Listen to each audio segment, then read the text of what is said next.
Hey everyone, Jag Taggart 93 here, with a rather interesting WOD today. Today is Thanksgiving Day for those of us in the States, so of course, happy Thanksgiving everybody. So, I did some hunting for a nice WOD that had something to do with Thanksgiving, and I found Turkey Puncher 3.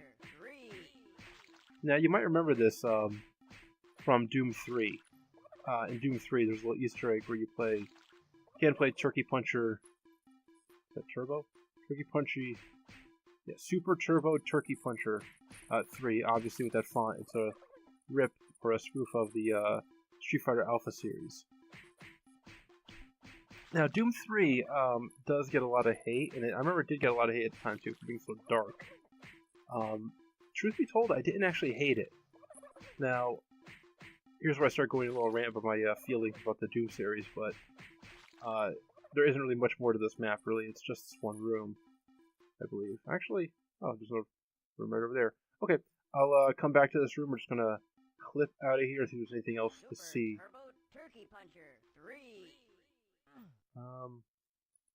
Yeah, just a space skybox. It's probably the exit.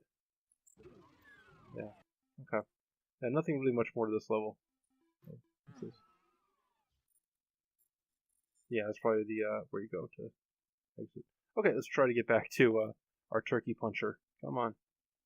Where the hell am I? Okay. There we go. Back on solid ground.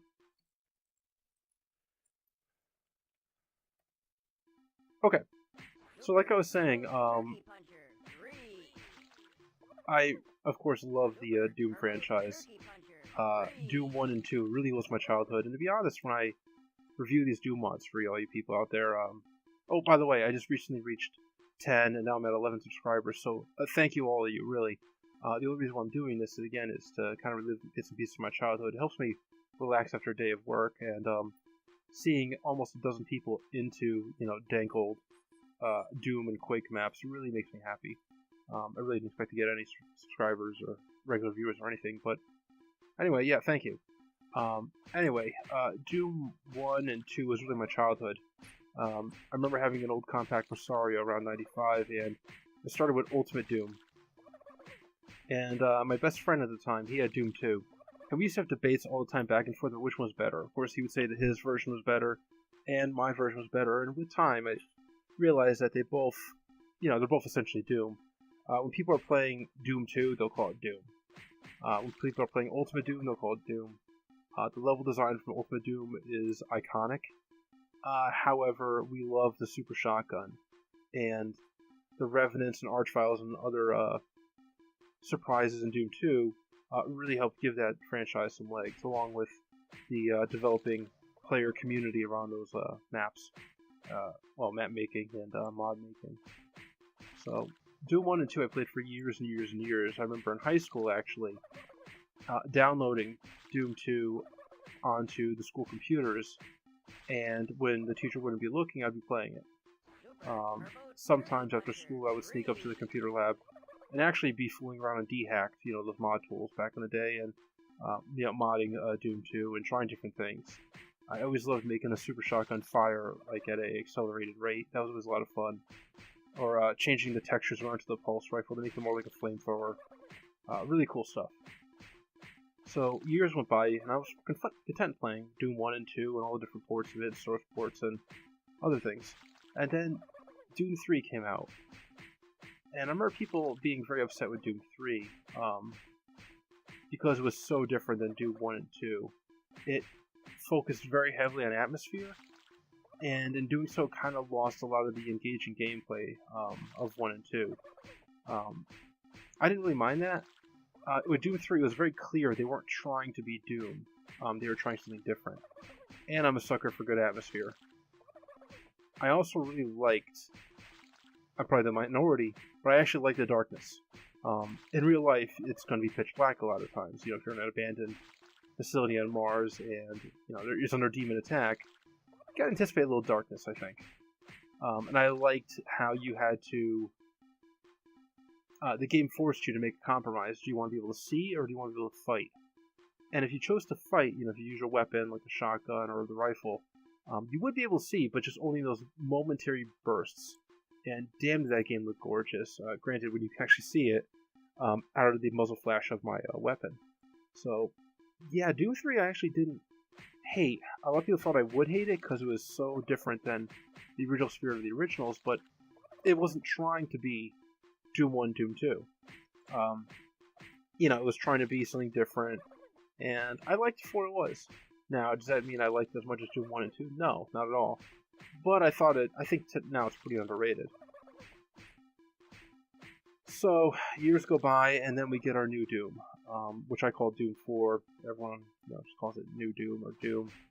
And I'm probably the minority. I actually didn't really like it. I didn't like... Okay, again, I'm in the minority, but I actually cared about the story to Doom. I did. I followed it.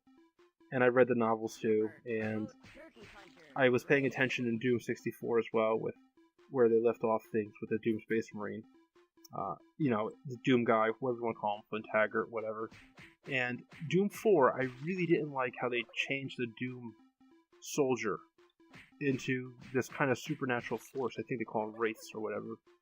I thought that kind of took away the humanity of the character, and I know there's really not a lot to latch onto with the Doom guy, but I like the original story. He was a space marine who got banished to the ass end of space on some moon of Mars because he refused orders to fire on civilians. That very short, very simple, but that gives me a connection with the character.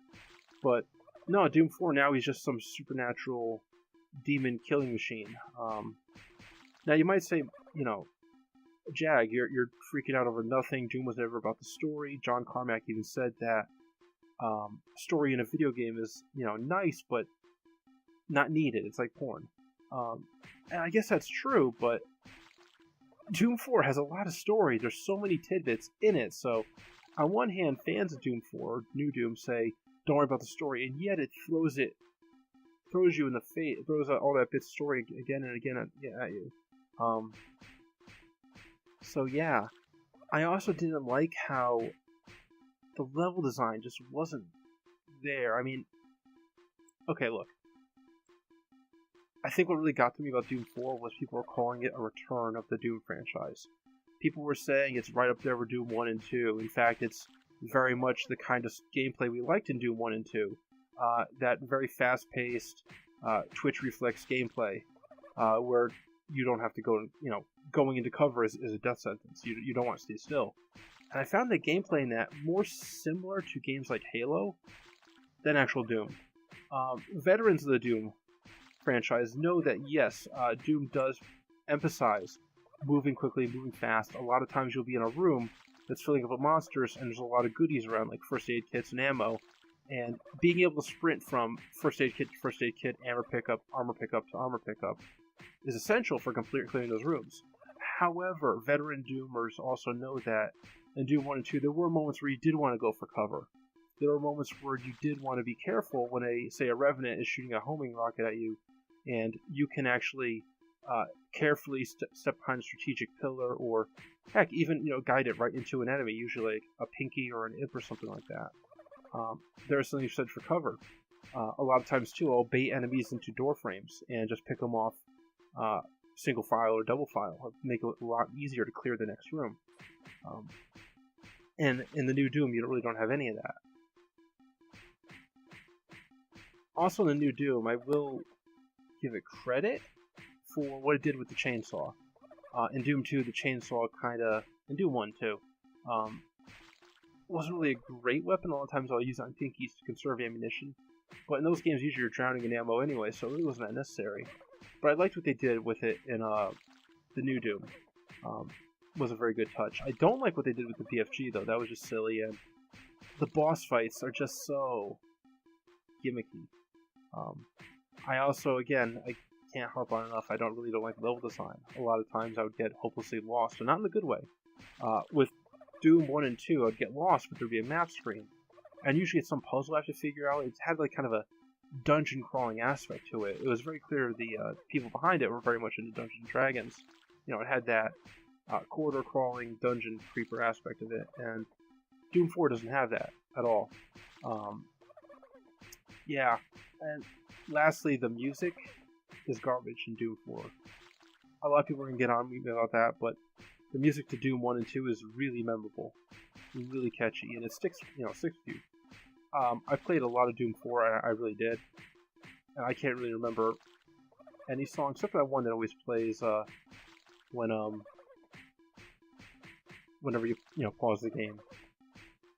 I also really hated how often you just be going from point to point and having monsters spawn into the room again and again and again.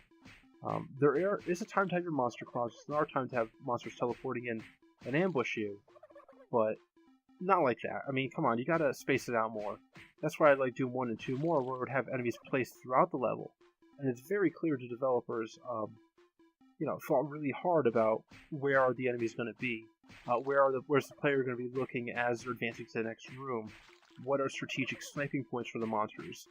What blend of monsters can we have in certain rooms too to really keep players on their toes? That thought is gone in Doom 4. You just go to, I forget what the hell they're called, these fleshy things, these hard fleshy things. You rip out a green piece of shit, and a bunch of monsters come in, and then the guitars play, and you're supposed to kill all the monsters. And then when you kill the monsters, the music calms down, and there's nothing left to do until your next pulsating red thing that you interact with, and again more monsters spawn in. Very repetitive, very annoying, and doesn't really give the facilities a real organic feel that you're walking through. I mean, if I'm walking through an abandoned Mars laboratory that shows signs of it being attacked by monsters, being attacked by demons, and there's no demons, they just spawn in, that's just kind of silly. I'd expect, a few stragglers here and there, wandering about the environment, so it appears more organic. But I know I'm nitpicking. I will admit that Doom 4 is a very, very, very, very good game. It's not Doom. Just like how Doom 3 was not Doom to me. I don't begrudge Doom 3 because I don't think it was trying to be Doom, and how it was advertised and presented to the public.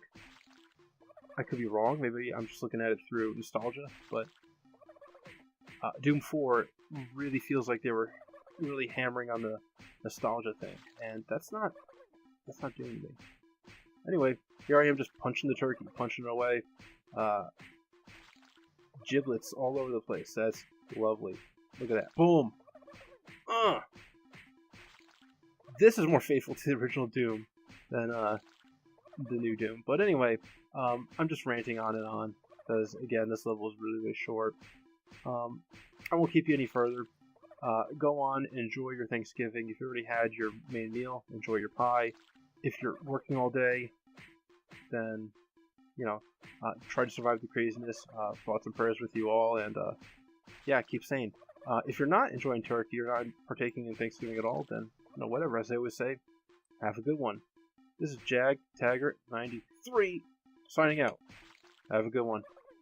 I already said that. Whatever.